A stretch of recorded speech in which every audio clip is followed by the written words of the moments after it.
about wrestling, yeah. Well, ladies and gentlemen, this is a special treat, especially for us, because Archie and I will be doing this podcast together for the first time. Together from the same room. In the same state. In the same room, same state. He's physically sitting in front of me for the first time in 4 years. So this is a treat pretty much for the two of us. We don't care what you guys think. No, this is definitely a treat for us. This is just a treat for us. So, I mean, when you guys are listening to our podcast, you don't know that we're not sitting in the same room. No. I mean, you don't know. So, it's not a treat for you. It is for us. So. It definitely is for us, because we can see each other and interact. I mean, we've done this on a Google Hangout before, but this is different. A lot different, a lot better. So, it's hot over here. It is. Out in the South. I think I've been in the South in a very long time, so it's new for me. It is new for you, but good thing for you guys, the humidity has not been bad here. No. So you guys are actually catching us on a good weather, weather few days. So it's been a great vacation.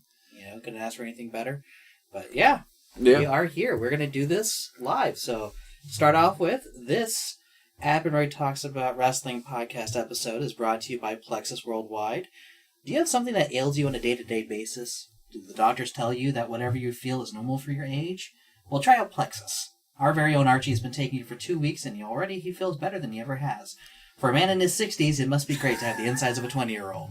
So go to shopmyplexus.com at Archie /All-Stars. All-Stars? No. Archie All-Stars. Let me try that again. Shopmyplexus.com /Archie's All-Stars. Let's try that again. Shopmyplexus.com /Archie's All-Stars. And you can see all the products that Plexus offers, and you can feel like a 20-year-old, like 60-year-old Archie over here. I don't know who's really 60 years old who's having trouble reading their own writing. I wrote that advertisement literally 5 minutes ago. 5 minutes ago. He's a marketing genius, ladies and gentlemen. Woo! So, Rue, what do you have on tap for us tonight? There's a lot of stuff, especially going on now that we're getting closer to Summerslam. We got Raw and SmackDown that obviously, SmackDown ended literally about an hour ago. So, I mean, what you got on tap for us tonight? Well, we'd be remiss to have this podcast where we're talking to each other and not mention Battleground. Oh, no. And just the amazing gift that it was from beginning to end. But despite the fact that New Day and the Usos had the match of the night, we gotta talk about the wonderful gift that was the closing minutes of that pay-per-view. I think Vince McMahon knew that I was heading over to the Carolinas to see Archie, and just had to bring back our favorite wrestler of all time, the Great Khali, to interfere in the match that he created, the Punjabi prison match. Awful. The worst night of my life.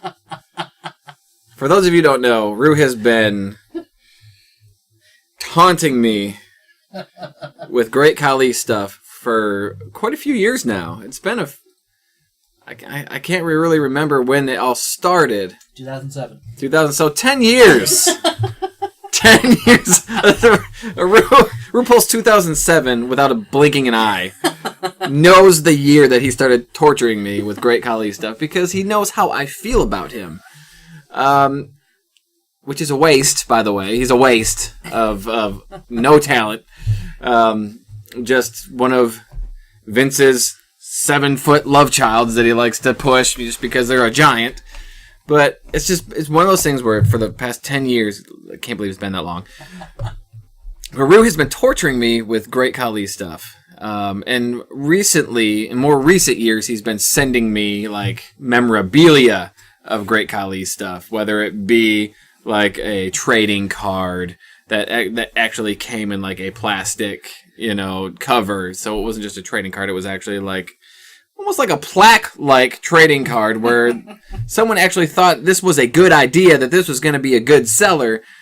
Not really a good seller. Maybe they finally found out that, hey, someone is crazy enough to come in here and buy a Great Khali trading card in its little plastic covering with a little stand. It didn't come in with a stand.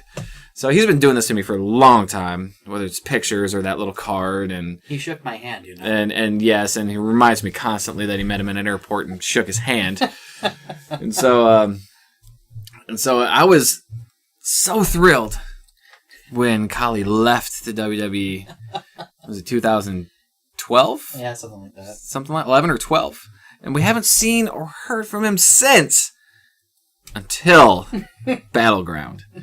And I remember sitting there watching Battleground, and Rue had seen it before. I was a little bit behind because new baby here. We had to try to get her to sleep and everything, and so Rue had kind of finished the pay-per-view a little bit ahead of me, and he decides to say and send me a text that says, "Have you watched the main event yet?" And I said, "No, I'm a little bit behind."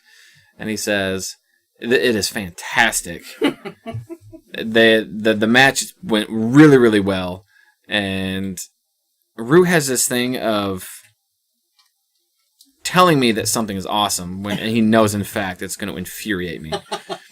And I should have seen it coming, but I really didn't. I was like, okay, maybe he's being serious. Maybe they actually put on a really great match, and it wasn't going to be as boring as it actually was. And so I'm sitting there, and then I remember sending him a message, and I said, if the Great Khali comes back, I'm done. Mm-hmm. He said that. Yep. And lo and behold, as Randy is scaling the second outer wall of the Punjabi prison, it wasn't even Great Khali's music that hits. It was Jinder's. Yeah. Jinder's music hits again. So I'm sitting there going, who could be coming out? Because I didn't recognize the music. Well, I recognized the music, but I knew that it was not anybody else's but Jinder's. And sure enough, 7-foot bumbling giant who can barely walk comes. He should have been in a wheelchair, probably rolling himself down because he can barely walk. And the biggest feat, I think, the biggest takeaway from Battleground for me was the fact that Khali was able to scale a little bit of that prison. That was probably the highlight of Battleground, was that he could actually step up a few notches on that prison without falling and breaking himself in half. That's the end of my rant. Go ahead. Now you can express your joy and early Christmas present for Rue. Okay, well, I remember watching it. I was watching, my wife, her back was to me. And I'm watching the match, and I'm thinking, you know what, I gotta say, this match is not terrible because the Singh brothers are doing a good job. Once again, taking the biggest bumps of the match and really taking punishment from Randy. I mean, One of the Singh brothers took a dive from the outside of the cage, the bamboo cage, onto a table. I'm like, okay, they're actually making the match interesting. Yeah. Because Jinder still is having this issue of not being able to hold his own in a main event situation where he needs help and the guy he's working with is not necessarily helping him. And then I start jumping up and down because the minute music hits, I knew exactly what was happening.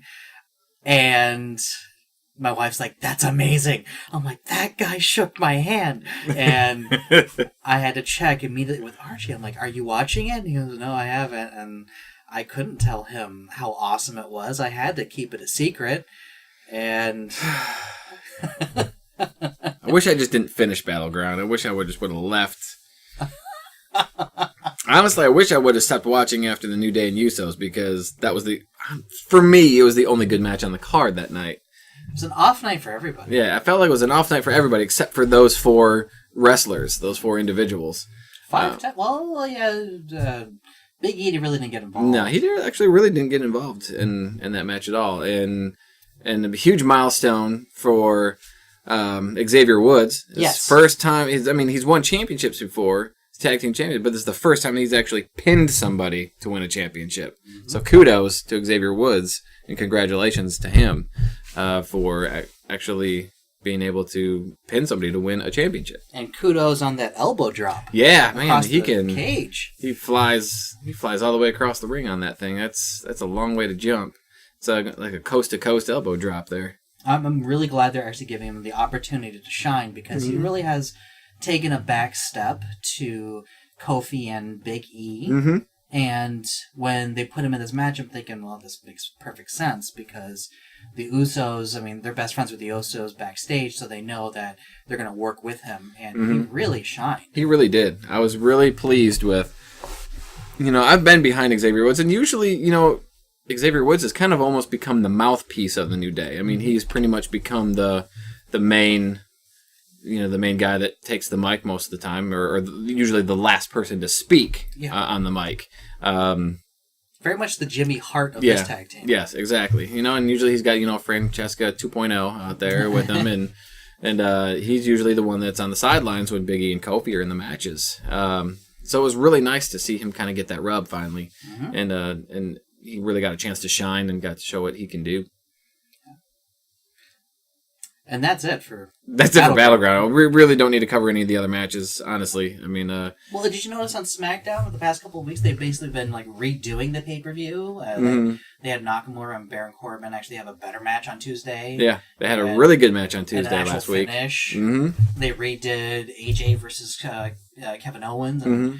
And it was in a triple threat though. Yeah, with the big surprise of Chris Jericho returning. Yeah, with Chris Jericho returning. That was very much a surprise because I did not see that coming. I thought he was still, was on tour with Fozzy or whatever he was doing. Yeah, he was doing Fozzy work and everything. Yeah. But then tonight they had AJ and Kevin Owens again. They had it. And apparently Kevin Owens' shoulders weren't down for the 3 count. Yeah, that's what I heard too. They're looking to do it again at SummerSlam, which I'm not going to complain about this. They worked well together. They had a really off night at Battleground, I thought. I don't even know if it was so much an off night as so much like the way their match was being paced. Yeah. Because it wasn't sloppy. It wasn't a sloppy match. It was just very slow, and it never really picked up. No. And it had a very odd finish. Yeah. It just kind of came out of nowhere. It was really odd with Kevin Owens kind of getting that weird kind of roll-up pin out of the calf crusher. Is that what it was? I think it was. It's like they got to second gear. Yeah. And then they just stopped. And it was just stopped. Yeah. So it was really kind of just an odd finish of where they finished that match off at. But I think I'm not upset at all with them doing another match at SummerSlam. I really think that they're going to bring it this time. And I haven't caught SmackDown yet. We kind of know what happened tonight, but we haven't actually sat down and watched it ourselves just yet. So I don't know what kind of a match they put on tonight, but it was kind of nice not to see the hot potato of the title, like going back to Owens, and then, who knows what happens at SummerSlam, but it was kind of nice to see AJ retain so that they're not hot potato in it, because I'm not a huge fan of that titles going back and forth and back and forth. I feel like it really kind of loses its legitimacy if you keep hot potatoing these titles back and forth. I don't know. I harken back to 1999, where there was at least 23 world title changes in that one year. Was that WCW? I can't remember. WCW was notorious for titles changing hands all the time. Yes. But SummerSlam is really gearing up to be a really great card. And that's our next topic. And that is our next topic. Let's start with the top of the card, the main event. We had a great main event for the Raw pay-per-view of Samoa Joe and Brock Lesnar, where Samoa Joe actually looked more dominant than Brock, even though he lost. Yeah. But they're going to do it again, but in a fatal 4-way with Brock Lesnar, Samoa Joe, Roman Reigns, and Braun Strowman. Yeah. So what do you think about that match? I think it's a great way for Brock to lose the title without being pinned. Because obviously the rumors are him and John Jones fighting in December at UFC. Yep. So there's a huge thing there. So it's a great way for Brock Lesnar not to lose and still remain strong. While dropping the championship. Now, as far as who I think is going to come out on top, that's a tough one because all of the 3 other guys have a lot of momentum right now, and it could go either way. And I do want to say I think it's still too early for Strowman to win a championship. I think that he is really starting to gain traction. Fans are really starting to get behind him. Mainly, I think it's because he was in a program with Roman Reigns so long. Anybody that's in a program with Roman Reigns is going to get cheered. Anybody who's in the in matches with him, it's Roman Reigns is just the guy to boo. I mean, that's just how it is. And the thing I like about Strowman is like everything that's going on with Strowman right now has happened organically. Yes. I mean, so I like the fact that his character, the fans are getting behind him organically. It's not being shoved down our throats like Roman Reigns has been the past 2-3 years. But I still think it's a little too early for him. Now, Reigns, I wouldn't be surprised if they put the title on Reigns. Just put the title on Reigns at SummerSlam. He is the proven commodity. Mm-hmm. And then there's Joe, who's... People are behind him no matter what, too. I mean, it's just... let's just be honest. And he's a great NXT champion. Mm-hmm. He's been a great champion, no matter where he's been, no matter what promotion he's been involved in. Do I think that it's going to be... It's going to be... I don't know what to think about putting the title on him just yet. I think he's ready. I mean, I think he'll do really well as a champion. Is he going to be a big enough draw as a champion? That's... Like I said, Roman is the proven commodity. Mm-hmm. Anyone's gonna want to shell out money to see him wrestle and see someone try to beat him. Mm-hmm. And I think that would be the best bet for them leading up to WrestleMania. Yeah. However, I think they would be best served to put it on Samoa Joe. Mm-hmm. Just because Samoa Joe's track record is not just WWE, it's NXT, Correct. TNA, Yep. Even Global Force Wrestling. I think he was in there too. But also Ring of Honor. He can have a good program with about anybody. Yeah. And he is, in my opinion, he's hotter than Roman Reigns, which is weird to say because Roman Reigns is coming off all that heat from WrestleMania when he beat Taker. Yeah. But I think he's hotter because he proved that he is the entity that they have that could believably destroy Brock Lesnar and have a competitive match. And so I think it'd be better served for them to play off everyone else on Joe than everyone else on Roman at this point. Yeah. If they are so hard up on Roman, make the title chase the important part. Yeah.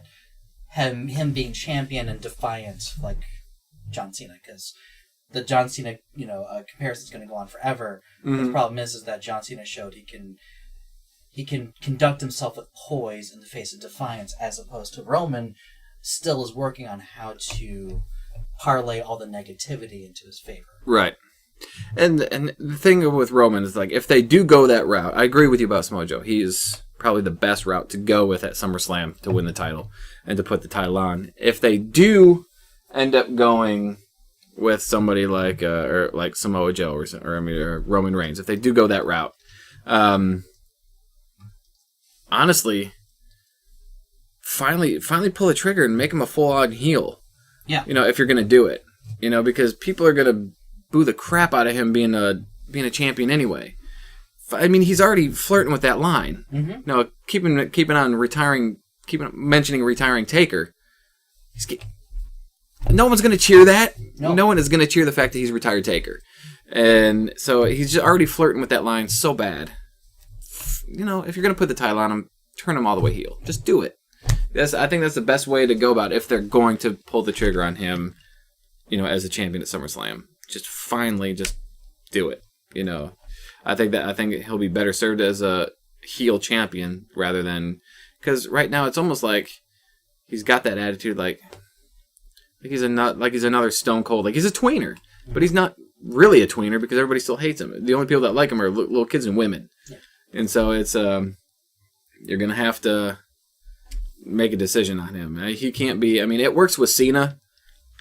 I mean, it just works with Cena because people just hate on Cena because he's been around so long and his character has always stayed the same, and people have wanted to see him, finally.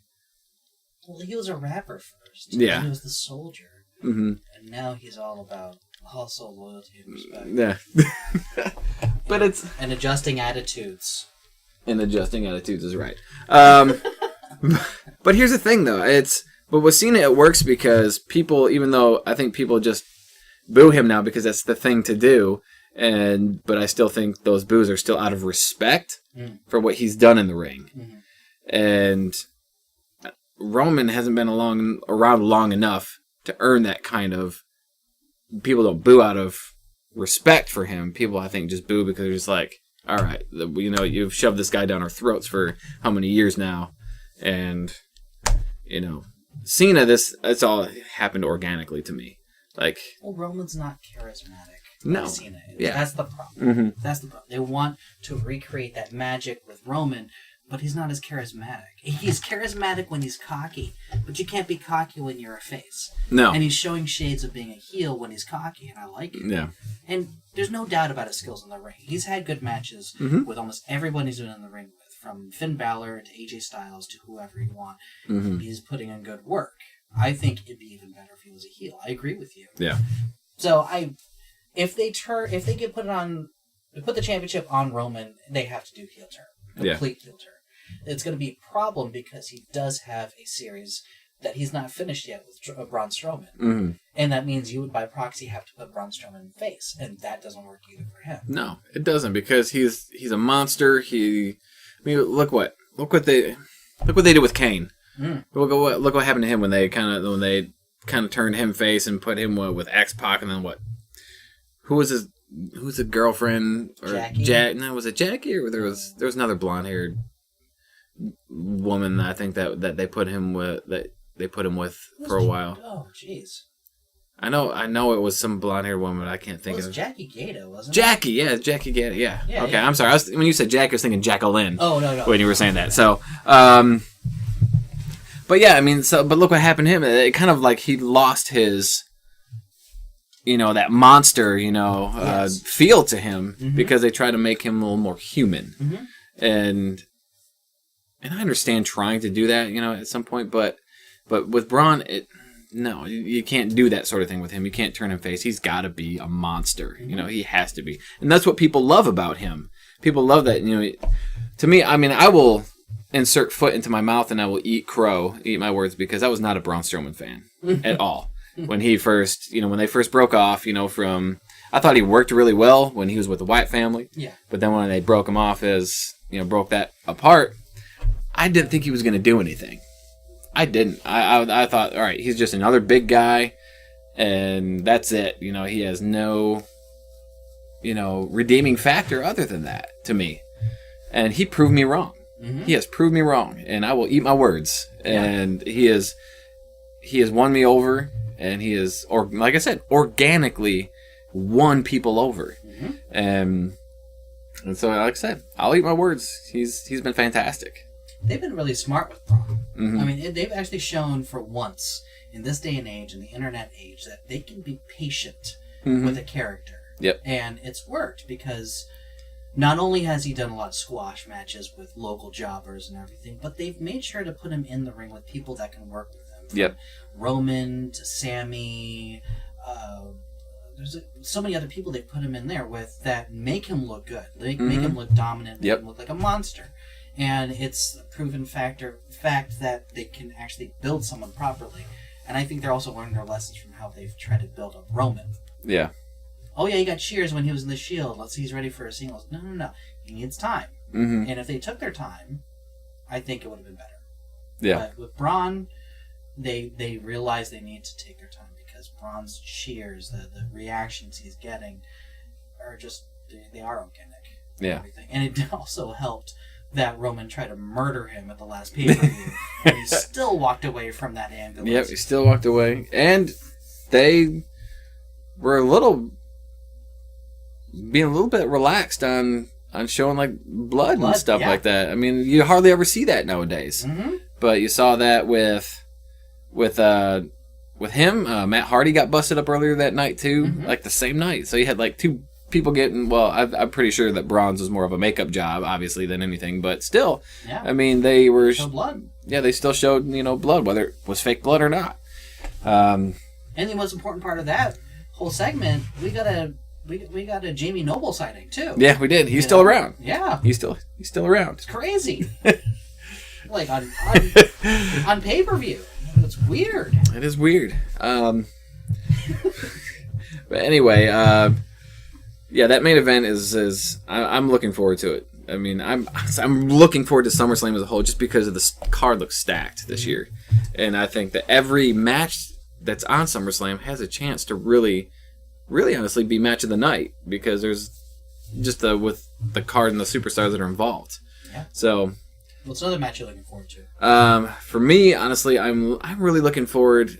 Two guys that I really love and I really think they could put on a good program together is Finn Balor and Bray Wyatt. Yes. I've wanted to see this for a while now, and it makes sense. It makes sense to have those two work together because of the personas that they have. Mm-hmm. Especially with Finn, going to the darker side with his demon persona, and then you got Bray Wyatt, who's obviously, that crazy gimmick that he's got. Yeah. I don't really know how you would describe it because he's kind of tweaked it like. Makes it a little bit different, year after year. Before it was just more like a cult family type, feel to it, and then he's kind of got a little more supernatural with it, in recent years. But it's just two guys that, especially Bray's great on the mic, can put on great matches. Finn, he doesn't really talk all that much, but his in-ring skills are phenomenal. They speak for themselves. Yeah. And then, but just that he's just a different person when he puts on the paint. Yes. Like you can just tell, like even like in ring, his mannerisms, his movements are different than when he's just plain old Finn. Mm-hmm. And those two together, I mean, they could work some serious magic if everything works right. And we've seen with Bray is that he works so much better with guys who are smaller than him. Not guys who are the same size or even taller, but they're thinner. He works so well with the smaller guys. And like his work with AJ, his work with Daniel Bryan, they're amongst my favorites.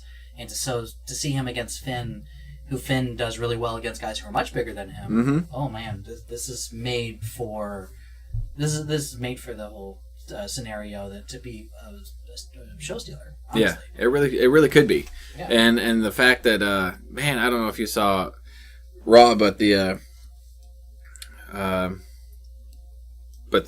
Sister Abigail that Finn took last week looked vicious, and it was awesome. Good. Because it was just with obviously Bray being a smaller guy, it's easier for him to kind of whip him around for the Sister Abigail. But man, Finn took it like a champ, and it looked awesome. Good. And then you had this. I think last night, I think Finn interrupted Bray with a promo, and like the lights went out, and then it came back on, and Finn was in the ring, and Finn like had his arms out with his back turned to Bray. And then as Bray kind of walked over to him, he did that overhead kick. Okay. And then kind of knocked him out of the ring and everything. So, but I can't wait, man, just to see what those two are going to do together. It's going to be awesome. What's the over/under on the weird images in the ring happen again, like they did? They did for WrestleMania. I don't know if they'll go that route, but that was kind of an odd thing to see at WrestleMania, and I thought it was a little over the top. At WrestleMania, a little cheesy, but what? WWE was cheesy? But it was just one of those things where like the graphic of like the maggots crawling on the ring and everything like that. It's like I understand that they're still like characters and they're still trying to tell like these weird stories and stuff like that. But obviously nowadays everything's a lot more real. If you think about it, there's a lot less characters and more just wrestlers. So it was just kind of weird that to see. I can't remember who he was. It Randy Orton? Randy Orton and Bray Wyatt? Yeah, Randy Orton and Bray Wyatt. Just to see like Randy's like reaction of like, oh, it's like there were real maggots in the ring. They're like, oh god, no. And then he goes on to win the match. Which is weird. Yeah. I don't know. You pull out a card like that and have the guy who pulls the card out to still lose. It just seemed really odd, but they could do it again this time and to have him win. Yeah, but I think what is cool is like with this is, what's different I think about with Randy Orton and Bray Wyatt, with their program that they had, with the mind games Randy obviously back in the day he was really really good with the mind games. Mm-hmm. He really was when he was a really good heel. But I really want to see like the mind games between Finn and Bray because they both have that really dark side. Yes. And so I can't remember like how many weeks away SummerSlam is. I know it's later in August. Yeah, later in August. But that gives you a good 3 weeks to really, build up and really play those mind games with each other and just kind of really ramp it up. And so that's what I'm excited for. I'm really excited to see what kind of stuff those two have in store for each other as far as leading up to SummerSlam. It's going to be awesome. I don't want to see Demon Finn until SummerSlam. Yeah, they have to hold off on They have to hold off on it because I think one of the biggest mistakes that they made was they pulled out Demon Finn before pay-per-view when he first debuted in the main roster. Yeah. They debuted on Raw. Yeah. And I thought that was a big mistake because that is something that is saved for a pay-per-view. That is something that you want, that you anticipate, that you know that it's going to come. That's something that's just, I thought, should have been saved for his first pay-per-view, but they pulled it out on Raw instead. And they didn't even do anything. He didn't even wrestle that night. Oh, he didn't? No. I forgot about that. No, he didn't even wrestle that night. He did the whole demon entrance, just came in the ring just as like a scare tactic, but didn't even wrestle that night. It was a waste. Yeah, it was a waste. It was a waste of his that persona. That's okay. And so I really want to see that again because I think we've only seen on the main roster Demon Finn twice. Mm-hmm. It was obviously his Universal title match with Seth Rollins, and then that little time before that time that he just came to the ring. Well, they have held it up. That's right, because he wasn't in that. And he got injured. That pay-per-view with Samoa Joe and the other guys. So Samoa Joe was the one that won, but he wasn't even Demon Face on that one. So that's good. Yeah, and he was injured, so obviously he was gone. Yeah. And so and he was held off of obviously Royal Rumble and WrestleMania this year. That's right. So, but now that he's back and everything, so we haven't seen Demon Finn since SummerSlam of last year. So it'll been a year. That's good. I like that. Yep. Well, hey, they do the full-on demon thing. Ray's going to do his full-on thing. This is pretty obvious that this is going to be the longest entrances of SummerSlam. Yeah, there will be. Because even Roman's slow sauntering to his music is going to be faster than what Ray. and Randy, too. Randy with his slow sauntering, too, to the ring. Yeah. We don't even know what Randy's going to be doing at SummerSlam, though. No. He might be taking it off, but... But isn't he doing a program with... with Rusev. With Rusev. Oh, yeah. He's doing a program with Rusev now. It could be SummerSlam. Yeah, if they do it at SummerSlam, it could be really good. Because they've never fought each other before. It's a fresh match. It is a fresh match. Because Rusev has always been on one show while Randy's been on the other show, or Randy's been injured and Rusev is still active. But Rusev also gets injured a lot, too. Mm-hmm. I guess we found out results tonight from SmackDown tonight. Yes. That Nakamura defeated John Cena. John Cena will be facing off against Jinder Mahal at SummerSlam. Mm-hmm. Too early to give Nakamura a championship? Nakamura is one of those guys that you can give him a championship and no one will bat an eye to it or blink an eye to it. Mm-hmm. I mean, no one is going to tell you that it was a bad idea. He's just one of those guys that's so charismatic that people are going to be behind him no matter what. And people are already behind him since before NXT. I mean, people knew who he was before NXT. Mm-hmm. So he's one of those guys that's proven. He doesn't need to prove himself anymore. He's one of those guys to me that was like, oh, no, you need to start at the bottom. You need to work your way up. To me, he's not one of those guys. He's one of those guys that his track record speaks for itself. And so do I think it's too early? I wouldn't say too early. But do I think that he should have a title yet? No. I still want to see. I still want to see him. I don't know, like battle through some more adversity first, I guess you could say. Even though I just said he doesn't need to work his way up, something like that. I don't know if there's another way to say it, a better way to say it, but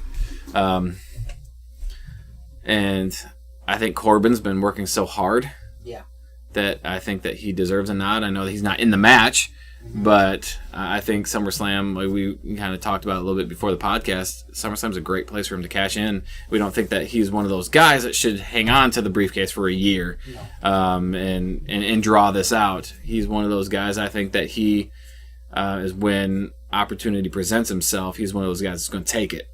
And so I think during that match at some point, like we talked earlier, I think that he will run in and will cost Nakamura a match and somehow worm his way into winning a championship at SummerSlam. Yeah, how I see it is Nakamura's gonna knock out Jinder, and then he's not gonna be able to make the pin, and then Corbin cashes in the Money in the Bank contract, and then turns it into a triple threat, and he gets the easy victory. And I think I would actually like to see it be him pinning Nakamura as opposed to Jinder. Yeah. And then he becomes champion. A little early, in my opinion, for Corbin, but Corbin's been doing a lot of work. He's done better. I think he's done better since he's been on the main roster than he was in NXT. I mean, when he got called up from NXT, I was like, oh, that's perfect. Why not? I thought it was good enough. Well, in NXT, they weren't really doing anything with him. He was having a lot of squash matches. Oh, yeah. He was working with Apollo Crews and all the other people who are developing, and it just seemed to make sense to me that, put him on the main roster. But, do I see him as a viable champion? He's one of the hottest heels on SmackDown. So the only way to really naturally make another monster heel, it seems to be easier because Nakamura is very popular. Yeah. What I would like to see for Nakamura is for them to hold off on a championship run to probably Survivor Series or Royal Rumble. And this, of course, is my dream for WrestleMania, is for him to be champion to eventually face off against AJ at WrestleMania. Because if anyone's seen those two work in New Japan, my goodness, you can talk Kenny Omega, Okada all you want in New Japan.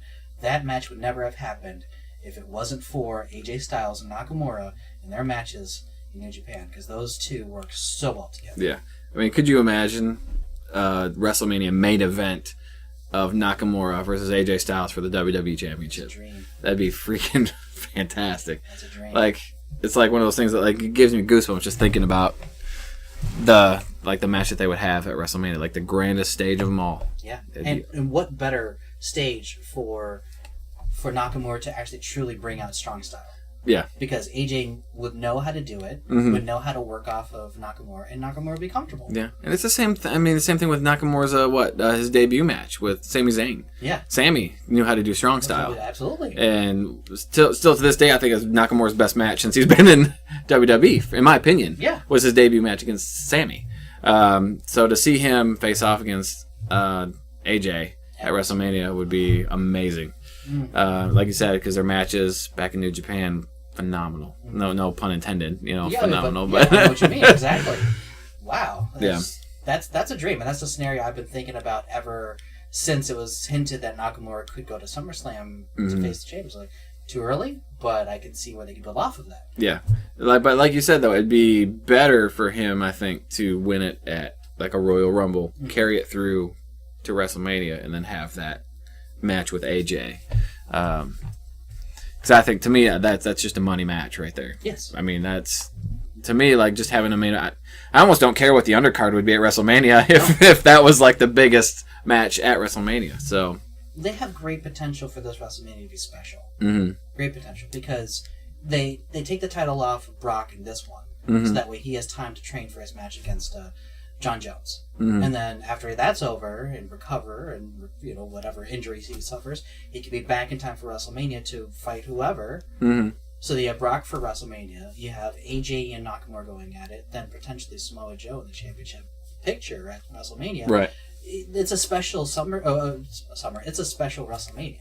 There's a lot of potential for it. Gotcha. Finn Balor, it could be Finn Balor, Samoa Joe, which would be fantastic. Man, so many dream matches for WrestleMania right now going through my head. So don't want to get ahead of ourselves. And then Roman Reigns wins the the Giant Battle Royal. Oh Lord, yeah, let's. Oh no, Great Khali no is back.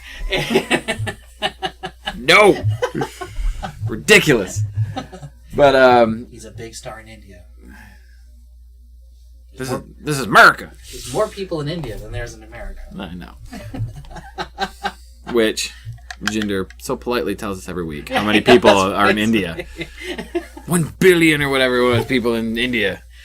I feel so bad because we're ignoring the modern day Maharaja and all of this.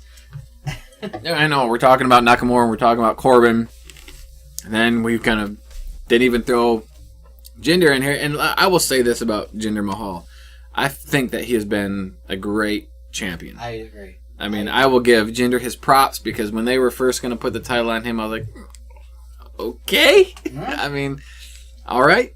But, I mean, I think he's been fantastic. Yeah. Is he great in the ring? Not great. Is he okay? He's okay. Does he draw money? He doesn't draw. I don't think he does. But I mean, I think he's done great with what he's been given, the opportunity that he has been given. For one, I'm not crazy about his finisher. I think he needs a new one, to be honest. I mean, I don't know. The Callas just seems to be a move that he got when he was in the Performance Center, and he just kept. Yeah, it was one of those things. It was like, I could use this. But at the same time, I'm glad it's something different than the camel clutch, because apparently from everyone who's from the Middle East or India, they do the camel clutch. Yeah, camel clutch or cobra clutch or something, something like that. It's always different. It is different. The Colossus is different, but it's also, when I think of the Colossus, I think of Ted DiBiase Jr. because he did that variation of. It was like a Cobra Clutch, slam or something like that. Billy Gunn's the one. Or Billy Gunn's the one and only. Good That's Lord. a great name for a finisher. He got him with the one and only. Okay. All right. And smell the money. But I think that, and then I think adding the Singh brothers has really helped his character as well. Yes. Because they've done fantastic. Same thing is kind of what J&J Security did for Seth Rollins. Just about to make the comparison. And so, I mean, Seth Rollins, was already a great heel. Mm-hmm. But adding his two cronies with the J&J Security just kind of made his character so much better and a lot more depth. And that's what the Singh brothers are doing for Jinder Mahal as well. It's the safest bet, really. Yeah.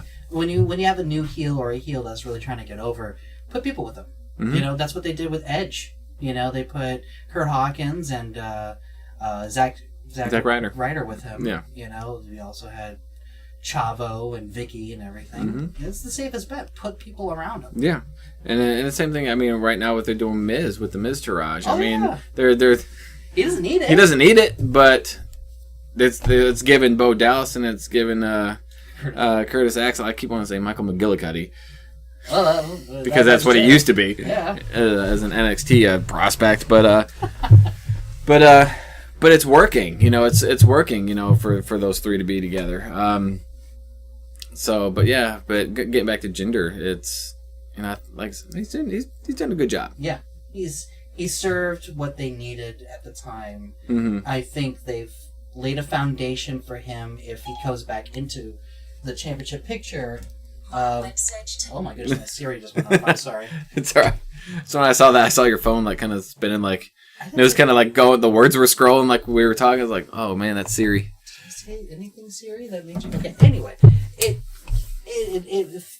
lays the foundation for him to go back. If he becomes a champion again, or becomes a threat to another face champion, it now is not as ridiculous. Right. I like it. I like what they've done with him. It's not as natural. It's once again the forced situation, but this is one that works, in my opinion. Yeah. And honestly, I don't know who else, as of right now, that they would have as champion that would work as well as Jinder is right now. Yeah. And it's fresh. Jinder's fresh. Yes. He's a fresh face, not really face, but he's just a fresh person to be in there as a champion. How many times have we seen a Randy Orton as champion, or or John Cena, or name off anybody else who's been champion multiple times in the past year or so. So having Jinder as a champion really kind of brought in a fresh feel, and it kind of brought a new look to the championship, and to have somebody from India as a champion, the first probably first champion from India since Great Khali. Oh, really? You're acknowledging that Khali was champion? Shut up! Yes, I'm acknowledging the fact he was a champion because, yes, it is in the history books that he was a champion. Who what did he do exactly? Did he beat everyone else on SmackDown in one single night to become champion? Was it a battle royal? He eliminated Batista, who was like one of the golden boys at WWE, to become champion. Yeah. I'm not gonna keep going with this convo about Great Khali. But to know that Jinder is champion based on the foundation laid down by someone else from India. Oh Lord! You can't ignore these facts, you know. Yes, I know we can't ignore these facts. It's whatever. Whatever. But right, anyway, back to SummerSlam. Back to SummerSlam. I mean, we've got the 2 women's championship matches. We got the Raw Championship and the SmackDown Women's Championship matches. Thoughts on Bayley going over Sasha Banks as the number 1 contender to face Alexa Bliss? It's a great foundation for what could happen later. Mm-hmm. Because Sasha, I love her as a face. I love her more as a heel. I do too. And Bayley and Sasha, they make magic in the ring together. Mm-hmm. Like, for some reason, you put Bayley with anybody else, and it's okay. I mean, Bayley puts on good matches. I mean, she's a good worker. She's a very, very good worker and has the capabilities. But the problem with Bayley, and I've noticed probably the same with Sasha too. You put them with anybody else, I have a feeling that wrestling-wise, talent-wise, as far as in the ring, I don't feel like people can step up to their level. Mm. And I feel like that's why Bayley's not having as great a matches as she should be, because I feel that the people that she's in the ring with really aren't on her talent level as far as in the ring. Wow. That's just my personal feeling. Huh. I mean, Bliss has been great. Bliss is fantastic. Bliss is, I mean, her character as a whole has been phenomenal. Her in-ring work has grown exponentially. Yes. And I think she's been fantastic. I think she's been great. So I'm really expecting some good stuff at SummerSlam between those two. Yes. I am. I feel like they should have a really, really good match. I think what's held them back from having a phenomenal match is the writing. Yeah. The way their storyline and the way their matches have been written out, I think that's been holding back Alexa and Bayley for a while now. Because the last one they had, I think it was a cane match or something like that. Yeah, it was, and that was what was that? The last paper? What was it? Great Balls of Fire. Yeah, it's Great Balls of Fire. It was so underwhelming, and I'm like, what's going on here? And no, that was Sasha and Alexa, wasn't it? No, okay. No, it was Bayley. That was Bayley. Okay. It was Bayley. So I was very disappointed by it, but it came down to the writing. Yeah, and it came down to the writing, and honestly, like Bayley did not look strong in that match at all. No, she got her ass kicked, throughout the entire match. And I understand Bayley's kind of an underdog character. Yes. She's always been built as an underdog character. But she has got such talent in the ring, and sometimes I feel like her character is holding her back a little bit. Do I think she needs a gimmick change? I don't believe she needs a gimmick change, but I think something needs to be tweaked with it. I don't know what. I don't know what would be that she would need to change, but that's just her. She's got that likable personality. She's that she's that huggable character, and it works for her. But like I said, I feel like her matches have just gone kind of, I don't want to say by the wayside, but just have been a little lackluster, and I don't think it's any fault of her own. No. Like you said, I think it's the writing. I think it's how her matches are being played out. I feel like she had a lot more. Just take a look at her match last week with Sasha. Yeah. Incredible match. Yes. Incredible match. And I think that when Sasha and Bayley are in a match together, I feel like they are given a lot more creative freedom to do what they want. I feel like because they've had such great matches in the past, that they give them free reign for the most part of how they want to put their match together, and I would like to see that a little bit more. I would like to, because I think Bayley's got a great mind for this business. I feel like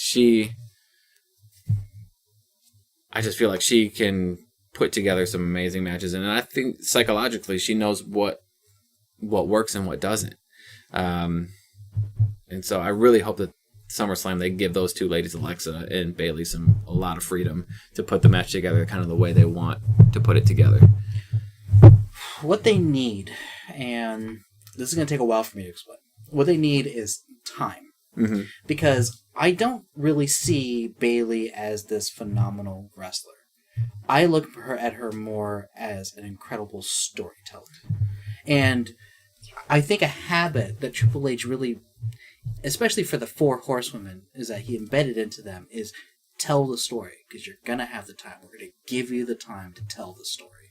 I mean, you look back right before they all got called up, besides Bayley, and Sasha and Becky Lynch had great storytelling in the ring. Yeah. They had a 4-women match, where a fatal 4-way between all 4 of them. They had the time. You know, Charlotte had a long match with Natalya, and they had the time. And then you go back to the first time that NXT was in Brooklyn, there was Sasha and Bayley. It wasn't the wrestling that was phenomenal. It was the story that we're telling. And that's Bayley. That's Bayley's strength. When she's given only 5 to 7 minutes per night, she's not able to do anything because she can't. She's been conditioned to have time to tell a story. Yeah. You can't tell an underdog story when all you're doing is getting beat. It's exactly what I was just gonna kind of bring up too. It said when you're an underdog, you can't have an underdog story in 5 to 7 minutes. No. You can't do it. It's literally impossible. Yeah. Her matches. She had a phenomenal match against Nia Jax, where she was getting her ass beat the entire match, and yet she still came back. Mm-hmm. That's what they need. That's where Bayley's strength truly is. You can talk about her charisma all you want. You can talk about her connection to the fans all you want. It doesn't happen if she has no story to tell. Yeah. I agree. So they need 15 minutes, in my opinion. Mm-hmm. The bare minimum. They need 15 minutes because Alexa is only going to get better if she works with someone like Bayley and actually learns the story of how it's played out. Because she's learned the moves. She's learned the character. Yep. She knows what she does. She goes from beat to beat to beat pretty much with precision. And she's great at it. Yeah. What she needs to learn is storytelling to make her career longer. She's so young and she's getting so much better. She could be the true star of the future of the women's division if she gets the time. Yeah, gets the time. I mean, all those women, you know, could be huge future stars if they're given time. And that's where they've failed with Emma, in my opinion. Yeah, because she needs the time. She's a storyteller. I think Emma's fantastic in the ring. Yes. You see her match with Asuka? Yes, her match with Asuka was amazing. Yeah, that was NXT in London. Was that? Yeah, it was. It was because that was the opening match. Yes. Of that takeover. Oh, it was amazing. Takeover London, and it was fantastic, phenomenal. Like we've seen Emma work before, but not like that. No, not since before that. Before her heel turn, she had a really good match with Paige and Charlotte. Yeah. But then it took a while because they weren't giving her the time. Yeah. But then here she is, making Asuka look amazing. Mm-hmm. It was an incredible match. So, and that brings us to the other, women's match up that night, which, Naomi and Natalya. Yes. And so, your thoughts? This is the time. This is the time that Natty becomes the champion. Don't get me wrong. I have nothing against Naomi except for the fact that I hate her entrance music. But her work rate has improved. She's learned, there's limitations to my body. I can't keep doing these big jumps. I'm athletic, but I got to be careful. And she came up with a new submission hold as opposed to the, split-legged moonsault she was doing? Yeah, I think it was the split. Yeah. I think she's gotten better because she got injured. Yeah. But she's not a star, in my opinion. She's not going to draw people. Natty can make anyone look like a star, and it's her time. It's her time to become champion. And if they don't put it on her, I'll be very disappointed because she's hot right now. Yeah. Simple as that. So hot right now. So hot right now. Hot. I've been waiting for this moment for Natty. And she does deserve it. I mean, I completely agree with you. Natty has been one of those workhorses in the women's division for so many years and has not gotten that nod. Nope. She hasn't gotten that nod as champion, and I think this is the time for her. This is a perfect time. I agree with you about Naomi. I think she's a very likable character. Yes. Very likable character. But here's the thing. When it all take away the glow, And what do you got? Yeah.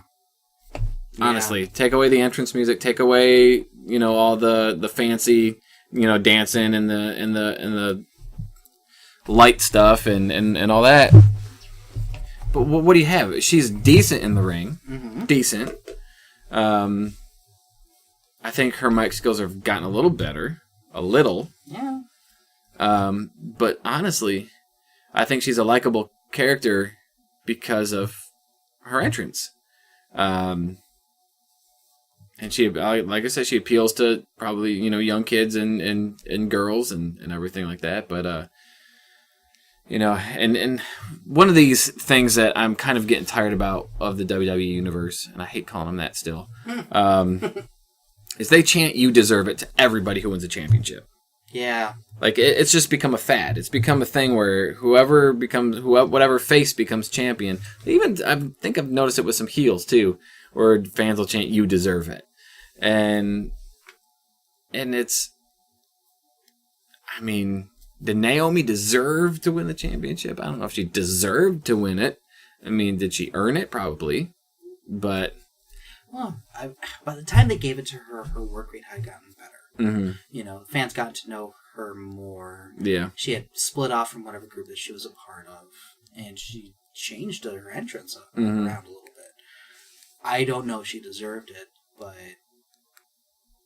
I think it was on the horizon that they're going to put Alexa on Raw. Yeah. So they need to put it on somebody. Yeah. And in my opinion, they should have put it on Becky, who's been working with Alexa. Yeah. But that's just me, because I'm a huge Becky mark. Yeah, I'm a huge Becky fan, and I think that I really think it's a travesty that she hasn't been champion. I mean, what she was champion for 2-3 months, maybe.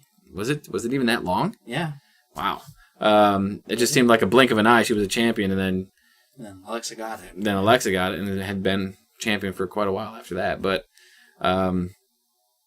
here's the thing. I have to ask you this question because I've been kind of mulling it over in my own brain, and I still don't know how I quite feel about stuff like this.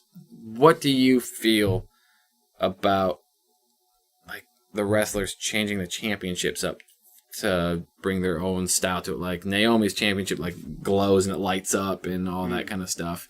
What are your feelings about that kind of thing? It depends on the person.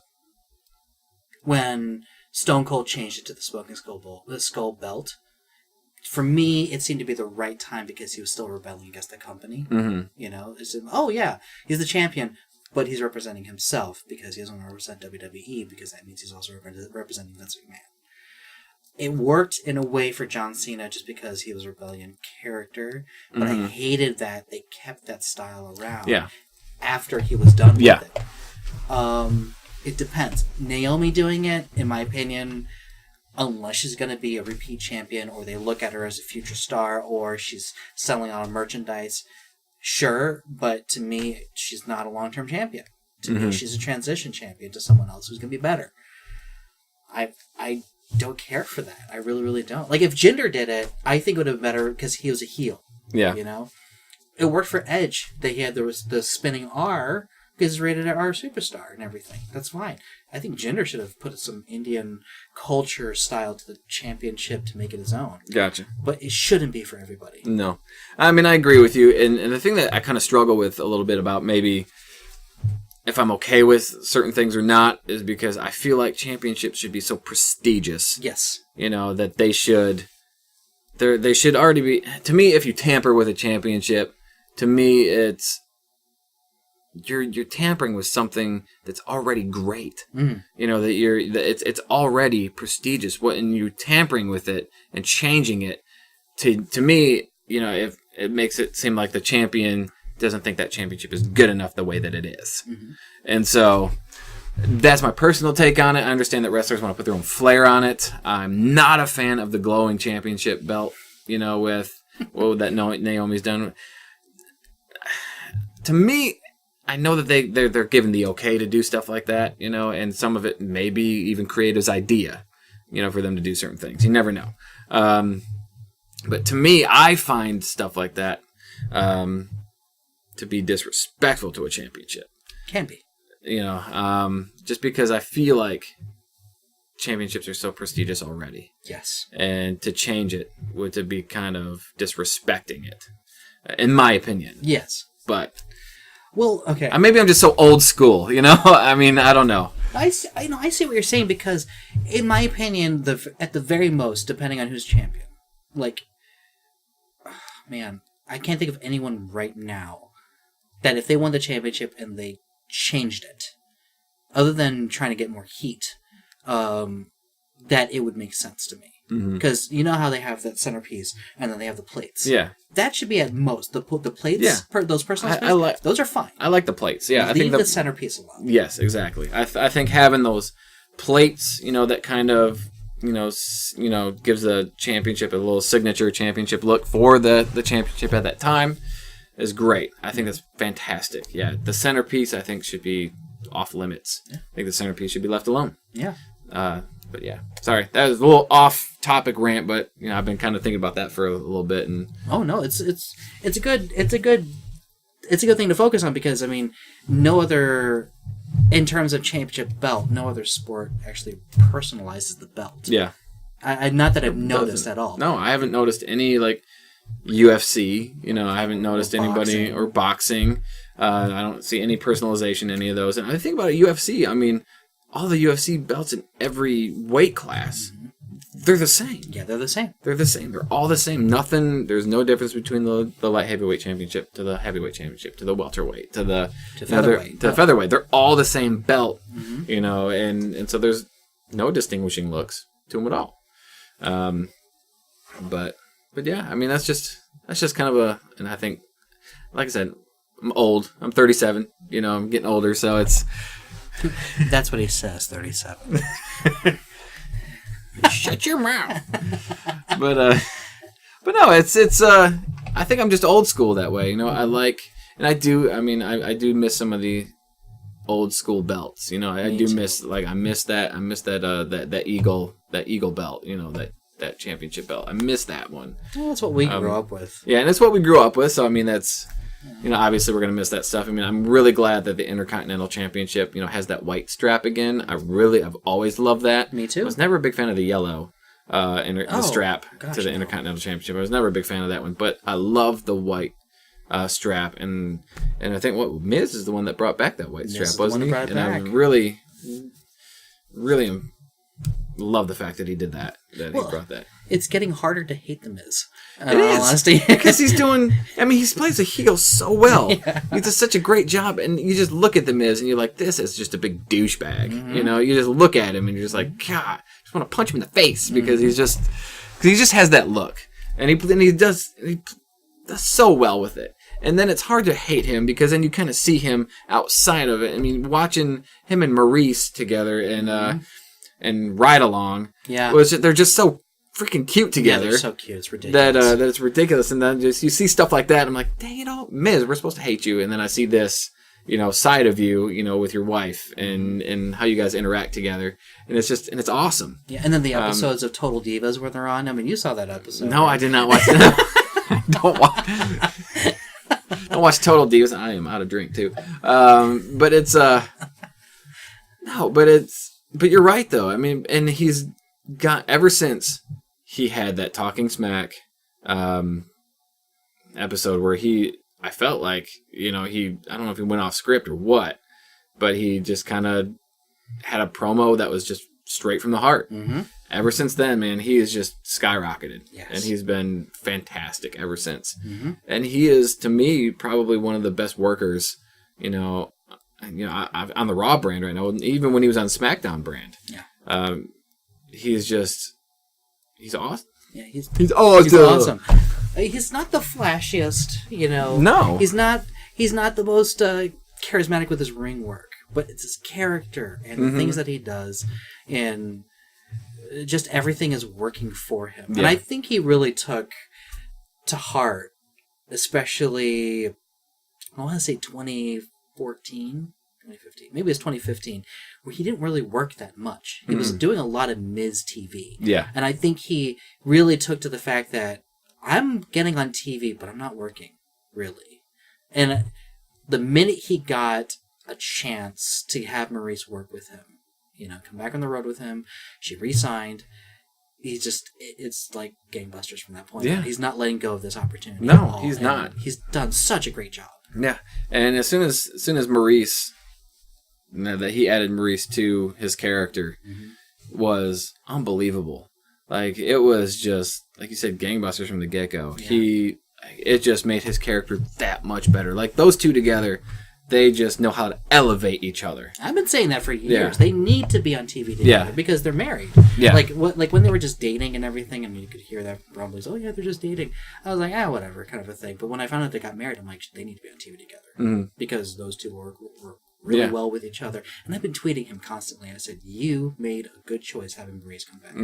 And he even said when, I think it was last year when the WWE 2K game came out and everything, and he got interviewed by Xavier Woods, he did not credit himself. He was out of character. Yeah. He credited all to Maurice.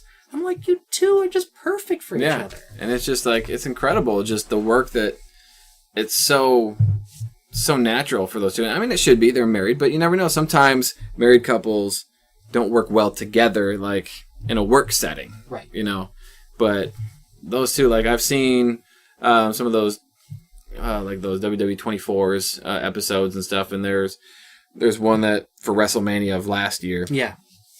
And they it shows them talking to each other, and he's telling her how great she looks, how her outfit is just on point, that he they just love to interact with each other, and he compliments her, and she compliments him. It's just they work so well together. They're disgustingly adorable. Yeah. Makes you want to punch him in the face even more.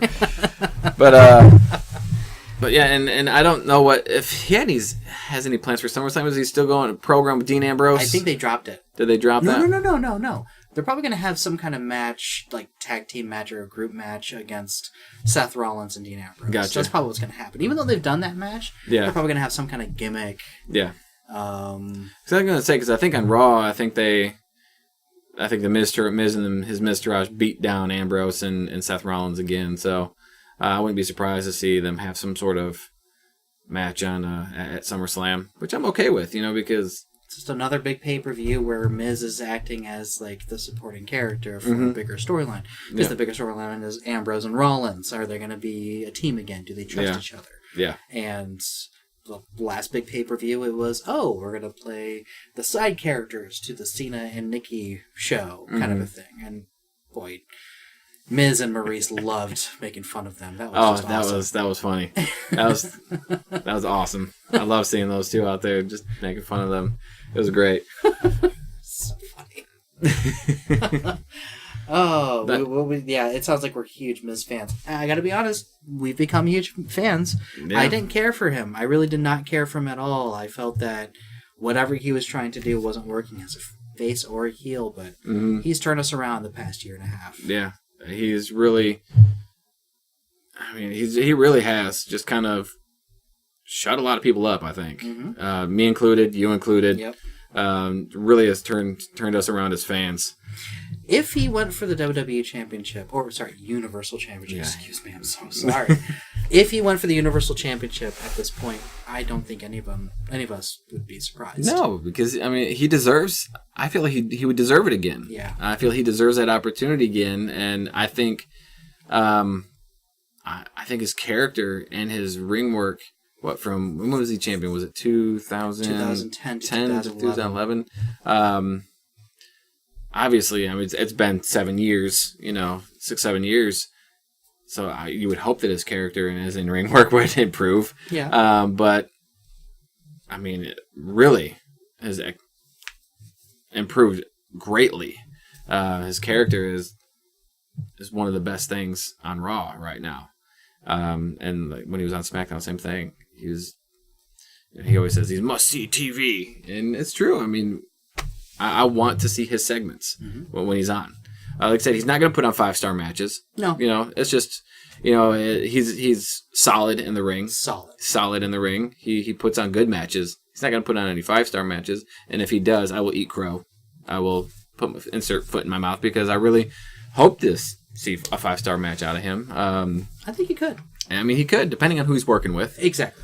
And so, but he's one of those people that I think would deserve another run as champion. So I think I don't think it would be out of the question.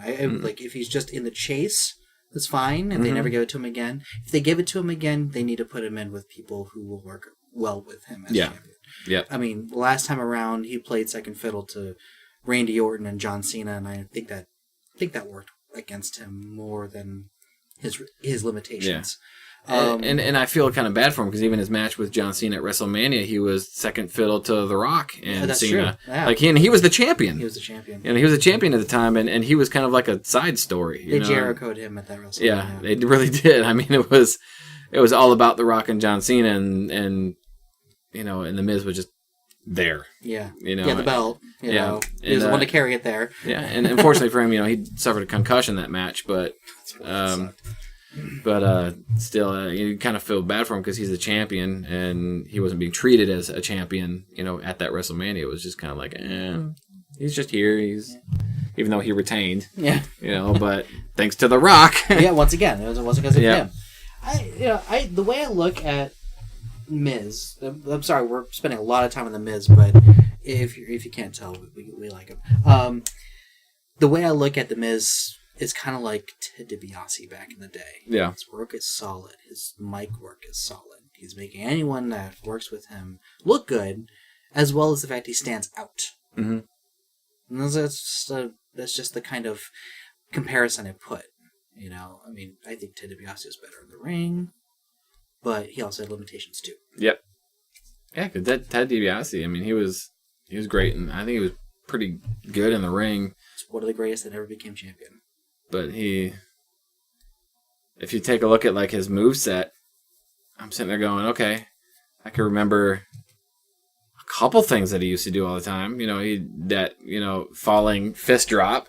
Remember that? Picture perfect suplexes. And the suplexes that he was, like you said, pretty much perfect. Mm-hmm. And then his $1 Million Dream. You know, those are like the three things that I really remember from him. Double axe handle from the second rope. Oh, okay, yeah. He had a varied but heel-centric moveset. Yeah. It was basic. It wasn't extravagant, but like I said, solid ring work. Mm-hmm. Like, he got good matches out of Virgil. I mean, come on. Come on. Virgil. He did. Virgil won the $1 Million Championship. What a waste that was. Waste. They didn't do enough with that storyline. Like, it doesn't make any sense for anybody else to be the $1 Million Champion. Well, if you're going to have the $1 Million Championship, flaunt it. Yeah. You know, like, oh, look what I've got. If you're not going to do anything with it, then you're just wasting everyone's time. Yeah. It just, I don't know. It just would seem weird to have anybody but the $1 Million Man have a $1 Million Championship. Well, yeah, like I said, you got to flaunt it. You got to put it in his face, like, look, I got from you. Yeah. And then go to the pawn shop and then, get $200 for it or something. You know? Something like that. But it was that was awful that Virgil won that. Sorry. That's part of the story. But yeah, anyway. But yeah. So anything else at SummerSlam? Because that's really all I've got, other than talking about the potential of Brock Lesnar taking time off to train for John Jones. What do you think of the pro wrestler's chances at 39, 40 years old, facing off against the best fighter of our generation? Man, that's tough. Is John Jones still on cocaine?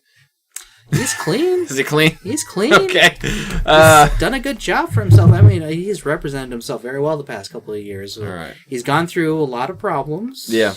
That anyone under 30 getting millions of dollars for doing what they're doing. I mean, yeah. I mean, he was, in his mid-20s. He's a big star. Mm-hmm. He's a millionaire. Gets sucked up in the wrong crowds. I mean, I feel like John Jones was a good kid and just got sucked up in the wrong stuff. Yeah. It's just, I mean, he's young and impressionable. And stupid. Like we all were. Yep. And then obviously add millions of dollars to the mix, and then you're in real trouble. Sponsorships to Reebok and Nike and everything like that. Gatorade, you're going to get in trouble. Yeah. It's going to be tough for Lesnar.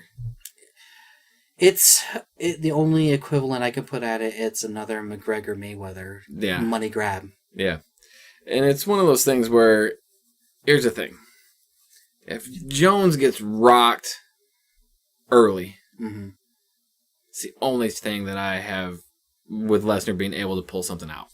But he doesn't have standing knockout power. No, I mean he doesn't, but he does have big, huge fists. I mean he doesn't have that standing knockout power that he used to have. I don't know. But I just think that if Lesnar wins, it's going to be because he TKOs him or knocks him out early. But but that doesn't seem viable. I mean, that doesn't seem like it's very likely. But like you said, John Jones is the best fighter of our generation and probably the best in the world right now. Yeah. So I think Jones has pretty much got this in the bag already. I agree. But I think this is a bad move for Lesnar other than money to be made. Yeah. Because he's going to make probably $2-3 million for just one night. Yeah. It's just that when you're fighting someone like John Jones, you are putting yourself up for risk to be injured and never step in the ring again. Yeah. Because Lesnar's not a young man anymore. No, he's not. He's had injuries. He's had an illness. Yes, he's a freak of nature. We've seen it before. But at this point, he's not a young man. And he could seriously get hurt. And having it potentially in December, you're talking...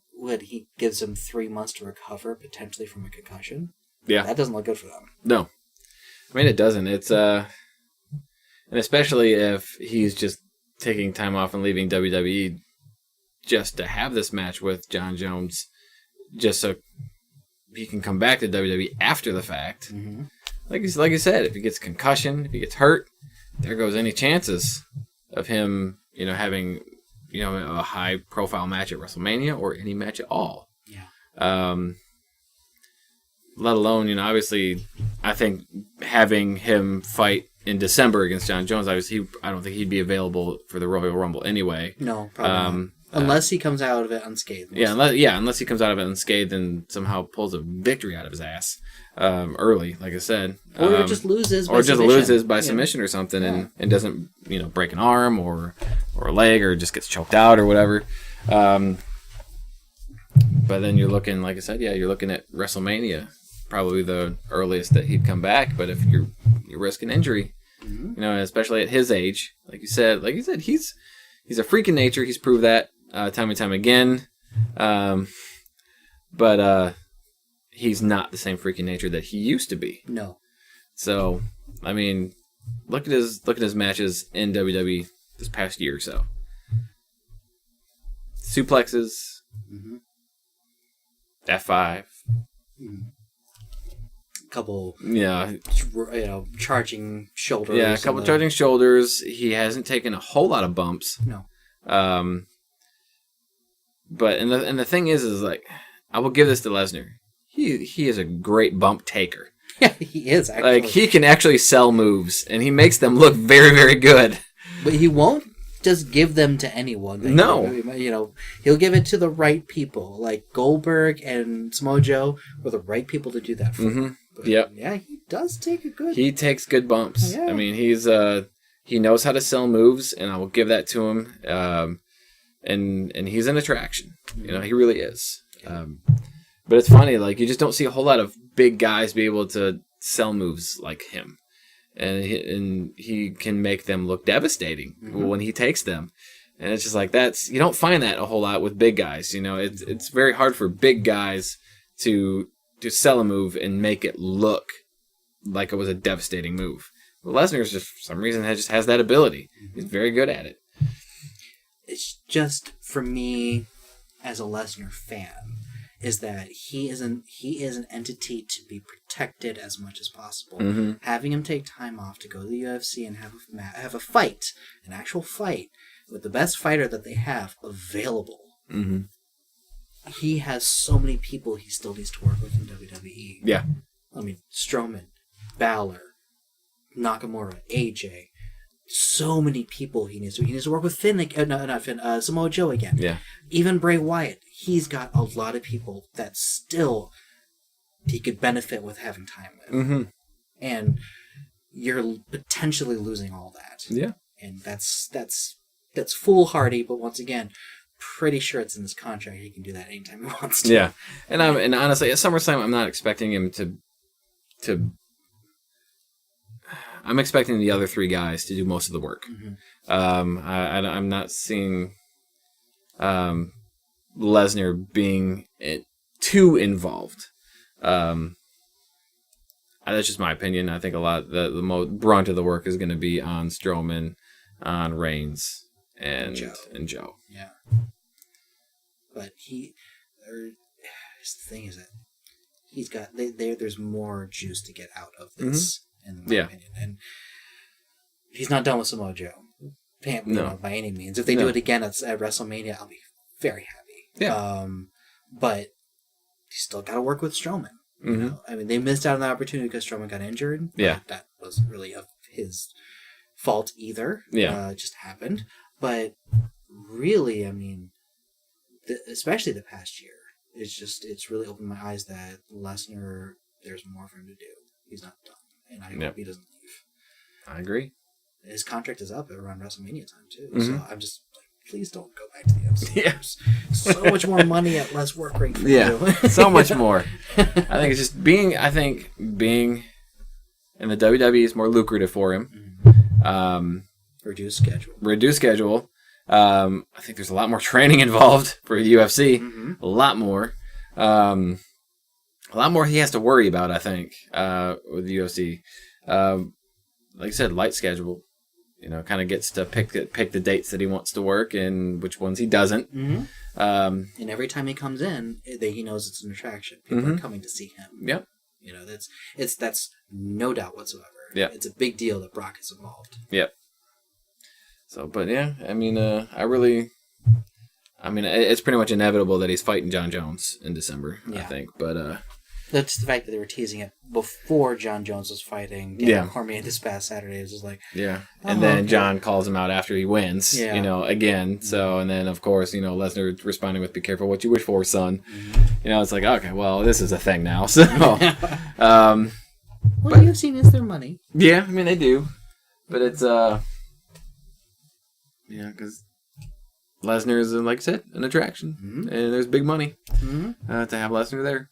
The big question, though, is like he is still suspended from his USADA drug violation. So I don't know exactly how that's going to work out. They announced that he re-entered the pool about a month or two ago. Mm-hmm. So I don't know exactly if his suspension is still going on or what. I don't know. I thought that I caught wind that saying his suspension was up. Okay. But I mean, you pay attention to the UFC stuff a lot more than I do. Mm-hmm. So I'm really not sure. I thought I caught wind of hearing that his suspension was up or is coming up or something. So, well, considering it's August now, there's a lot of time to suss this out for them because if UFC really wants this fight, they're gonna have to do all the work. Yeah, and they did a lot last year at UFC 200 to make sure he doesn't get tested at all, which was BS in my opinion. And pissed off Mark Hunt because he tested positive and he got his ass kicked. I'd be pissed too. Yeah, but that's just me. I mean, what can you do? I mean, I understand. Yeah, I understand how Mark Hunt would be pissed. Yeah, a little bit. I mean, a little bit. Yep. Man, what? Anything else? Or I mean, I knew that we're going to go over an hour. Yeah, just talking about. Well, it's easier to just kind of get lost in what we're talking about, to actually have you physically here, sitting in front of me for the first time in 4 years. I know. I still can't get over that, man. I still can't get over the fact that you're here in the flesh, in my home, just relaxing, talking about wrestling, playing games. Yep. Which maybe we'll get a stream in tomorrow or something. Maybe. If we have the time. Yeah. That sounds good. Could throw one in there. I don't know what we'd play, but well, I know there's a WWE game that's available for purchase that's got Kali on it. If we want to. No. Every time we played a WWE game and I played as the Great Kali, especially in an elimination chamber match, I always eliminated you, and you get so angry at me. Because you'd eliminate me first. Eliminate me first, and there's still 5 other guys that are controlled by the computer, so I'm just sitting there like...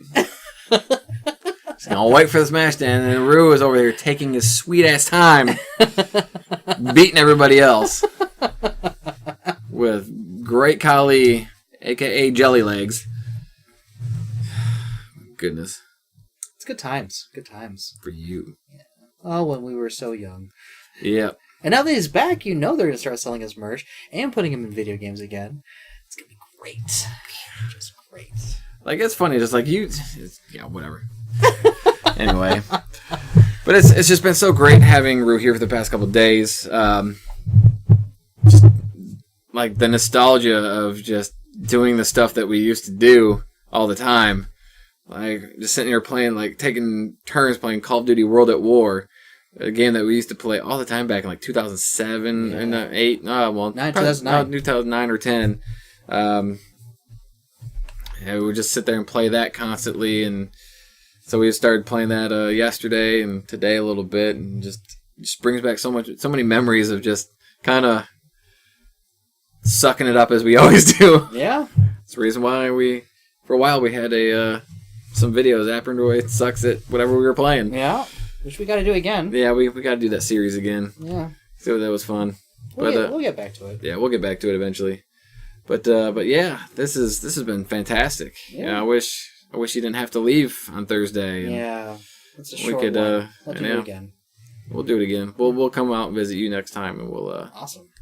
We'll have to do this again. Do another bed game. Yeah, you'll love the Bay Area. I'm sure. It's tailor made for you. Is it? Yeah, a lot of crime and homeless people. Just we're really doing this. We're really doing this podcast from out on a street. We're on a street corner. There's just dilapidated buildings all around. It's awesome. It's a great ambiance. I'm in my cardboard box right now. We're just kind of chilling. You got that one. You ordered that off a magazine, Better Crates and Cartons, right? Yeah. No, Crate and Barrel. Crate and Barrel. Oh, Lord, now we just sound like jerks, like we're making fun of homeless people. Right? We need to stop that. Yeah, we're in a nice house and they're out there. I know. Yeah, that sucks. All right, before we get in trouble for digging ourselves a hole. Here, appreciate everybody that's going to listen to this and maybe not listen to this. Whatever, it is what it is. We have a lot of fun doing this, and hopefully we'll bring a lot more of this to you guys, and we'll be able to sit down with each other a lot more rather than trying to make it work with you in California and me here in Myrtle Beach, literally across the U.S. from each other. Couldn't be any further, really. Just a little under 3,000 miles. Man, that's ridiculous. Ridiculous. But anyway, yeah, I have been Archie, and sitting across from me for the first time in 4 years has been. This is Rue. It's been an honor, been fun, and once again, shop Plexus. Yes, it will make you feel better. It will make you feel awesome. Mm-hmm. Mainly because I will be doing a kind of like a personal video on that. I'll probably post it on our channel at some point. Just of how that stuff has changed my life. And we're pretty much why we're kind of, using it as a sponsor. Just because of what it has done for me personally and what I know that it can do for a lot of other people. And it's just awesome stuff. So be on the lookout for kind of like a little personal vlog on that stuff on our channel soon. But anyway, guys, thank you for listening. Give us a like and a comment below.